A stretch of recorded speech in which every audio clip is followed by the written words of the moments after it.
दोस्तों, अच्छे लोग सुखी क्यों नहीं रहते और बुरे पाखंडी लोग मौज उड़ाते हैं। इसके पीछे क्या कारण है कि अच्छे लोग सुखी नहीं रहते? इसके दो कारण हैं। चलिए दोस्तों, मैं आपको एक कहानी के माध्यम से बताता हूँ कि वे दो कारण क्या है। दोस्तों, कहानी को बहुत ध्यान से सुनना। कहानी बहुत ही रहस्यमय और ज्ञानवर्धक है। दोस्तों, किसी नगर में एक विधवा स्त्री रहती थी। जवानी में ही उसके पति का स्वर्गवास हो गया था, लेकिन उस स्त्री की 3 बेटियां थी। वह स्त्री बहुत ही गरीब थी। वह दिन रात लोगों के घर काम काज करके अपना तथा अपनी बच्चियों का पालन पोषण करती थी। लेकिन संयोगवश उसका भी अंतिम समय आ चुका था। यमराज ने अपने देवदूत से कहा कि जाओ धरती लोक से उस स्त्री के प्राण लेकर आओ। देवदूत यमराज की आज्ञा अनुसार उस स्त्री के प्राण लेने के लिए आया। तो देवदूत ने देखा कि वह विधवा स्त्री बुखार के मारे जमीन पर अचेत पड़ी थी और उसकी 3 बेटियां अपनी माँ के पास जमीन पर बैठे बैठे भूख प्यास के लिए रो रही थी।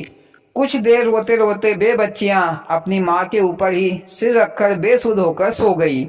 ये सब नजारा देवदूत देख रहा था तो उसके मन में दया आ गई और सोचने लगा कि अगर मैं इन बच्चियों के माँ के प्राण ले लूंगा तो ये बच्चियां बिना मारे ही मर जाएगी। कौन इनकी देखभाल करेगा, कौन खिलाएगा पिलाएगा? नहीं नहीं, मैं इन बच्चियों की मौत का कारण नहीं बनूंगा। ऐसा सोचकर देवदूत खाली हाथ ही यमराज के पास आ गया। तो यमराज ने कहा कि तुम उस विधवा स्त्री के प्राण लेने गए थे, लेकिन खाली हाथ ही आ गए। फिर देवदूत ने यमराज से कहा कि हे स्वामी, मैंने जो वहां देखा तो मेरा दिल पसीज गया और मैं खाली हाथ ही आ गया। अगर आप भी मेरी जगह पर होते तो शायद आप भी खाली हाथ ही लौट आते। देवदूत की ये बातें सुनकर यमराज को क्रोध आया। यमराज ने कहा कि तुमने प्रकृति के नियम को तोड़ा है। क्या तुम ये नहीं जानते कि जीवन और मृत्यु भगवान पहले ही तय कर लेता है कि किसको कब जन्म लेना है और कब मरना है। ये पहले से ही लिखा हुआ है। हम किसी भी जीव का समय नहीं बदल सकते, लेकिन तुमने ये गलती करके खुद को सजा का भागीदारी बना लिया है। इसका दंड तुम्हें अवश्य मिलेगा। मोदी जी, देवदूत को उस विधवा स्त्री के प्राण लेकर आना चाहिए था। उसके प्राण नहीं लाया तो खुद को सजा मिल रही है। देवदूत के मन में दया आ गई थी और वही दया उसका दुख का कारण बन गई। तभी सियाने बुरे लोगों ने कहावत सही कही है कि जिसने की दया उसका घर तो गया। मोदी जी, फिर देवदूत को क्या दंड मिला? यमराज ने देवदूत से कहा कि तुम्हें पृथ्वी लोक पर मनुष्य बनकर रहना पड़ेगा और दिन रात मेहनत करना पड़ेगा। यही तुम्हारी सजा है। देवदूत ने कहा कि स्वामी, मेरी मुक्ति का कोई उपाय तो बताइए। तो यमराज जी ने कहा कि तुम जब 3 बार मूर्खता पर हंसोगे तब तुम्हारी सजा समाप्त हो जाएगी। फिर यमराज ने देवदूत को मनुष्य बनाकर पृथ्वी पर फेंक दिया। मोदी जी, फेंक दिया? अरे उसके तो हाथ पैर टूट गए होंगे। अरे इतनी दूर से गिरेगा तो हाथ पैर तो टूटेंगे ही। अरे भैया, मेरे कहने का मतलब कि पृथ्वी पर छोड़ दिया।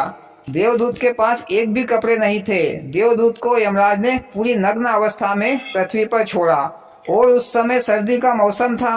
बेचारा देवदूत सड़क के किनारे बैठा ठंड के मारे कांप रहा था।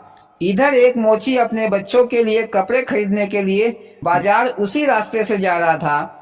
तो मोची ने देखा कि कोई आदमी नग्न अवस्था में ठंड के मारे कांप रहा है।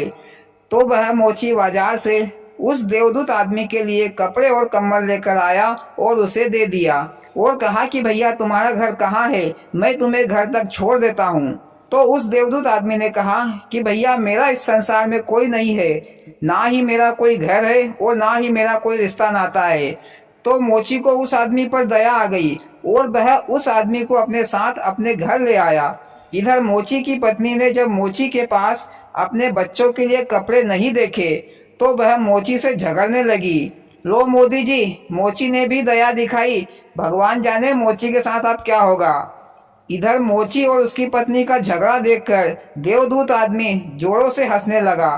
तो मोची ने पूछा कि भाई, तुम पागल हो क्या? मैं तुम्हारे पीछे अपनी पत्नी से डांट खा रहा हूँ और तुम खिलखिलाकर जोर जोर से हंस रहे हो। तो उस आदमी ने कहा कि भैया, इसका कारण मैं तुम्हें बाद में बताऊंगा। फिर वह देवदूत आदमी मोची के घर पर ही रहने लगा और कुछ समय बाद वह आदमी भी मोची का काम सीख गया।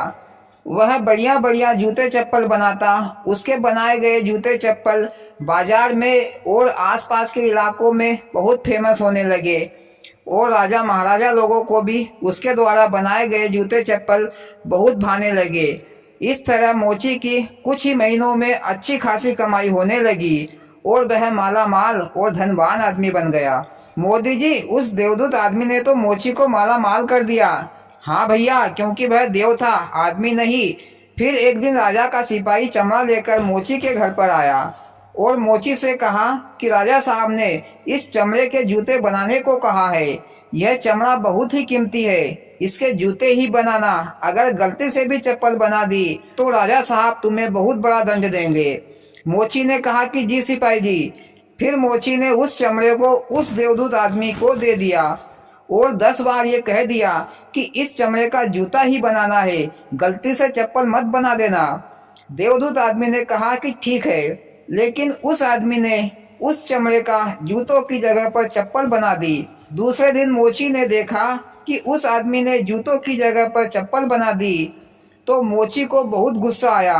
मोची बोला, अरे मूर्ख, मैंने तुझे 10 बार बताया कि जूते बनाना है, पर तूने तो चप्पल बना दी। पता नहीं राजा साहब मुझे क्या सजा देंगे।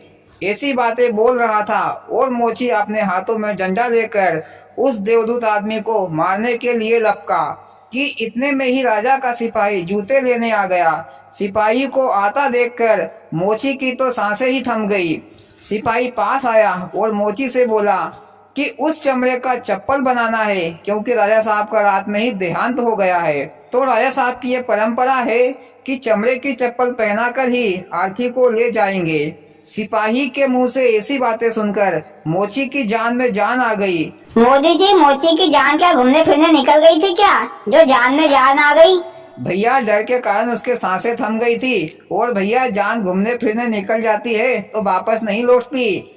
फिर मोची ने वो चप्पल सिपाही को देकर वहां से विदा किया और फिर मोची उस देवदूत आदमी के पैर पकड़कर नाना प्रकार से माफी मांगने लगा। तो देवदूत आदमी जोर जोर से हंसने लगा।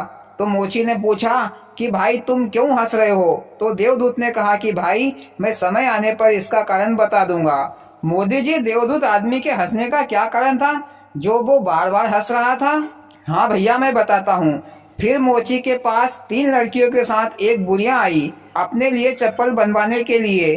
वे तीनों लड़कियां बहुत ही बड़े घराने की लग रही थी। उन तीनों की शादी होने वाली थी और वे तीनों लड़कियां काफी खूबसूरत भी थी।